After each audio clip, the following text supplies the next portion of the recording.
I wasn't happy with the quality woman I was meeting just through the various dating websites. I kept running into girls that were just about money. And so the agency helped a lot because the girls that are going there are definitely marriage-minded.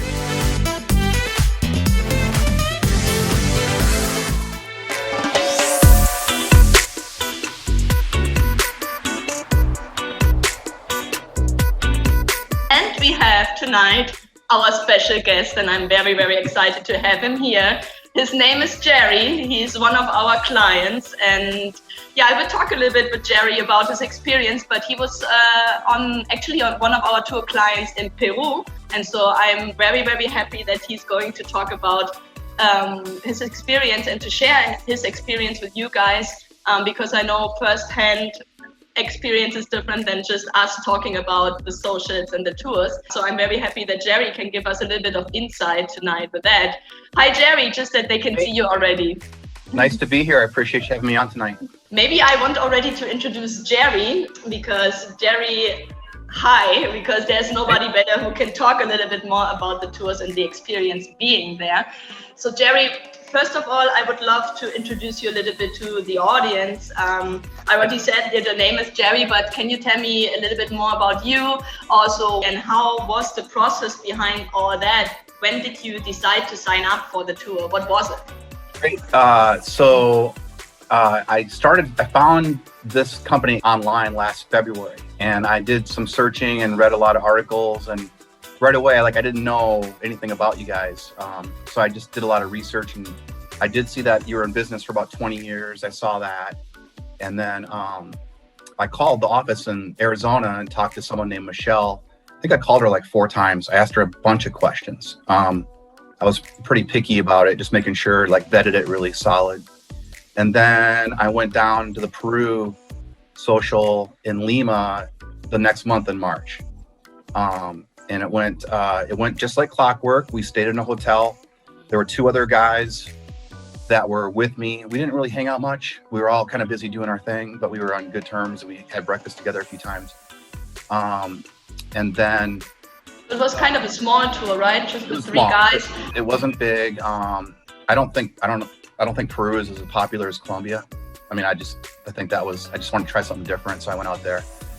The night of the social, it was lots of lights and a lot of attention, and the girls all look at you, so you get a lot of visual eye contact. There was close to 40 each night, the Friday and Saturday, and it was pretty exciting. You just went. It was speed dating, but I think we were at the table 15 minutes or something, but it was enough. It was enough where you could kind of get some chemistry going and see what you thought. And then at the end, you'd go with your translator, and he'd tell you who you thought and this and that. And I kind of have a pickier criteria. I don't want kids. I don't want a woman that smokes. I want her to, be educated, exercise a lot. So I had pretty high standards. And so I still had, even with my high standards, I had 3 dates a day after the social for 5 days. And then there was more that I could have had, but I just try to narrow the field and keep it more focused. But it was a lot.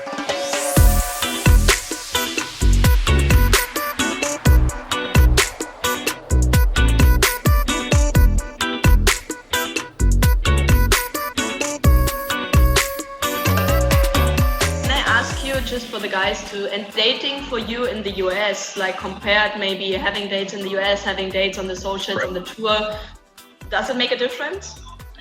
Well, it does. And what was interesting is I actually lived in Panama the year before for 6 months on my own, and I wasn't happy with the quality woman I was meeting just through the various dating websites and things like that.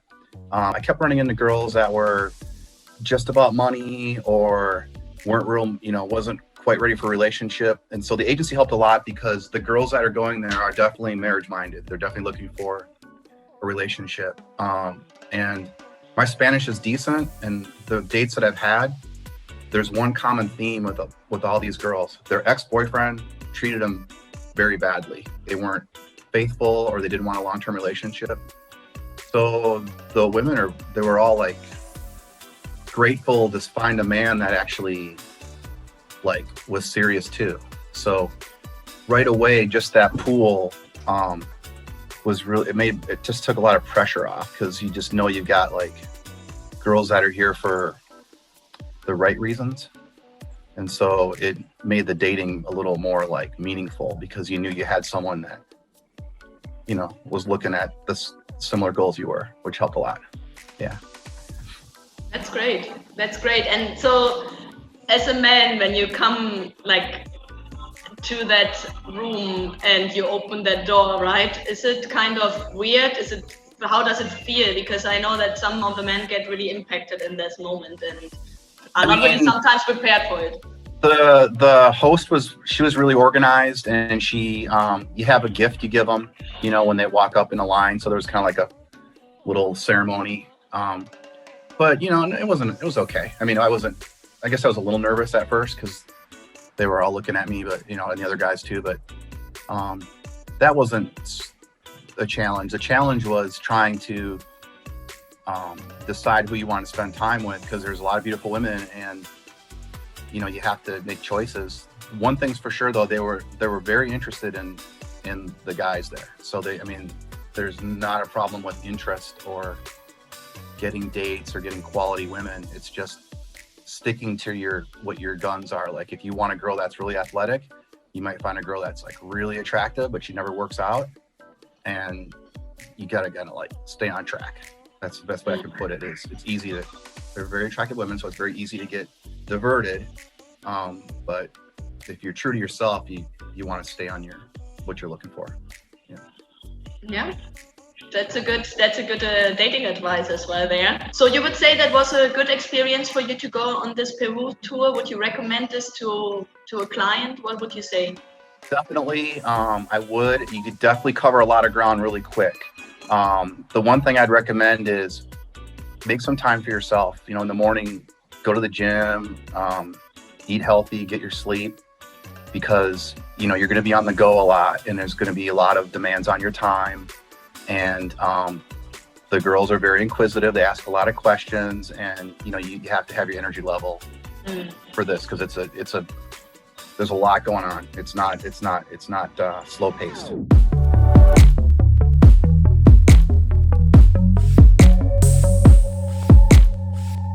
Jerry, how many of the women in Peru spoke English on the dates? Did you use the agency interpreter? So I'm actually really different about that. I want to assimilate to the culture. So my criteria was looking for women that don't speak English. And so during my phone dates, if a girl spoke fluent English, I would oftentimes back away from that, because that wasn't what I was looking for. So I would say about half of them had decent English knowledge, like they understood what you're saying.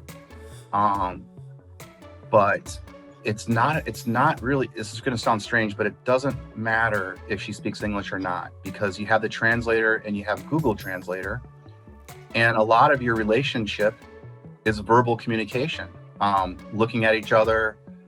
It's kind of funny. It's kind of awkward that you don't speak the same language. It makes it interesting. It makes it, it adds a little more flavor to the experience, that the fact that you're the mystery to them and they're new to you. So, a lot of guys, the other two guys that were on the Peru trip, they both wanted a girl that spoke English. I can't help you on that one. I'm the opposite. I prefer Spanish speaking.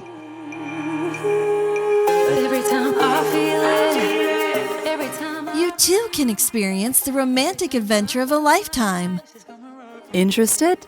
Learn more at firstchoicedating.com. If you enjoyed this video, be sure to give us a thumbs up, then click on the notice bell and subscribe to our channel.